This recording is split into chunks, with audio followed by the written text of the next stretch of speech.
Good afternoon, everybody. It's your girl Brittany, and I'm back with the books of the Bible. Today is book 7, and we're talking about Judges. Remember, there's 39 in the Old Testament and 27 in the New Testament. That equals up to 66 books of the Bible.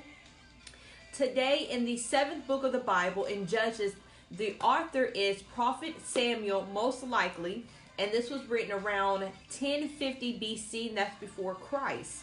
The claims of fame for this contain stories of the famous female judge and a female assassin. I want to jump into those because as I was thinking, I was like, man, what's really in Judges that I just get stirred about? What really stirs me was when Delilah deceives Samuel and she steals his power. And that's in Judges 16 and 17. This is probably one of the most famous verses. It says, "So he told her everything. No razor has ever been used on my head," he said, "because I am a Nazarite dedicated to God, to God from my mother's womb. My head, I think they're supposed to say my head was never shaved, and my strength, if my head was shaved, my strength would leave me, and I would become weak as other men." Now, she has deceived him plenty of other times, and he had the anointed of the Lord, and he would tell her different things, and she would test it out, like, that's not it, that's not it. And then one day he trusted her, and that makes me mad. And thinking about this generation and where we are now is how people will come into your life, deceive you, making you believe that they want your best intentions, making you believe that they're there to support you, but all the while they are just trying to find out something that could take you out. And this story really just frustrates me because we are constantly being victimized like this. And this story in Judges will teach you how to best guard yourself. If I've learned anything just for this moment, is whatever my strength is, whatever keeps me bound, it's okay to tell people where your strength is. But when you know, like, if my strength was this pen, and I knew if I hold on to this pen, this will keep me, I'm not telling anybody about this pen. What I will tell them is like my strength comes from the Lord, because they can't attack me by God. They can't go on a head-to-head toe with God to take me out. God has always, and God will always protect you.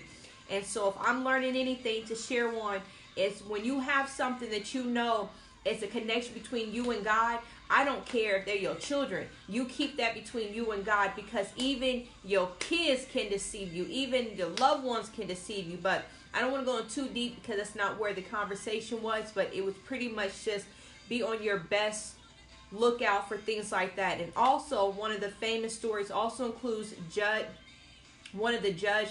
Deborah and Barak defeated their enemies at Canaan. This is in Judges 4. Deborah was an awesome judge. Her and Samuel was both a great judge. Now, Deborah did get jealous at one point, but that's another story. But due to the fact she was an awesome judge here. So, what else? And then at Galilee defeated the Amalekites, was only had 300 men. You can hear about that battle when there was only 300 men that was able to defeat them. Some important points of Judges, this is the 7th book, is that this time God wanted to be the head of Israel, but the people, for the people to trust him instead of a king. This book covers that. How many other people claim, oh, he needs to be our president, she needs to be our president, we need to be governed, we need to be ruled. And God was telling us, if you just trust me, you don't need another king, another leader like the other places, because I got you covered. They cried and said, no, we want a king to rule over us like the other places. We want to be like them. And God's like, nah, I'm telling you, you don't. And he was absolutely right. But no, more and more again, they kept complaining, kept crying. And God said, you know what? All right, fine. Here's your king. And then now they're stuck. Now more people are being killed. There was also some of the judges, some of the kings killed about 70 of his brothers just to become a king. Is his name in here? Don't know how to say it, but Abimelech. killed 70 of his half brothers just to make sure he become king. There was good kings, but there was bad kings. The judges often made poor, unethical choices because they did not seek God for their decisions, but did things on their own. However, they had God as their king, which kept them out of deep, deep trouble. So meaning, I have God as my king. That's why I'm not in too much trouble. But I don't go to God for each decision. That's why I end up with poor, unethical choices and decisions I made because I don't go to him first. That's an example, which that is a very true statement. I keep him here, but then I'll go be like, well, I'm going to go do this. And instead of asking him, God's not telling you to go to him and say, God, should I use a pen or a pencil today? Should I write, God? Should I brush my teeth, God? Don't patronize him. He is saying, when you got to go make a decision, seek me first. Seek my counsel, seek my wisdom first. And that's what Judges teaching you. And Judges, best known again, is for the famous female judge and the famous female assassin. Isn't that crazy? How God has two stories to tell you from both sides between a famous female judge and a famous female assassin. So I think that's awesome. And then God also talks about how we have to be very careful who we ask to be the head of our life, because they make bad choices just like we do ourselves.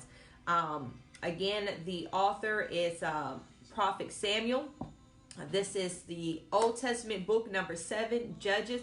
I don't have anything highlighted in my Word of God. I just have a few things highlighted, but nothing that I want to share pertaining something.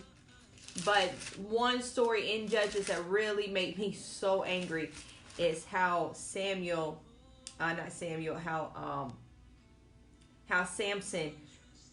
got his strength taken from him and became weak because of the woman of his life. That just irritates me. He was doing so good and he didn't tell her nothing. Then one day he just said, you know what? All right, I'm going to trust you and I'm going to tell you. And she pretty much killed him. But I do like the balance of Judges and how God was like, just because there's one bad person, there's always somebody great. So to know that there's also a woman that God allowed to be in charge and she started to make right decisions is really a good balance. But that's all I have for you for today. Again, this is Judges at a glance in the Old Testament, book number 7. You guys enjoy your day today. You guys have a great day. And I can't wait to talk to you tomorrow about book 5. And this is about Ruth. So I do hope this little bit of things that I'm doing in the Word of God makes you a little bit more curious to go out and to read the Bible and to hear what God has for you, because you never know. You may read something and it may touch your heart. Tomorrow we're going to talk about Ruth, and I can't wait, and you guys have an awesome day. Bye.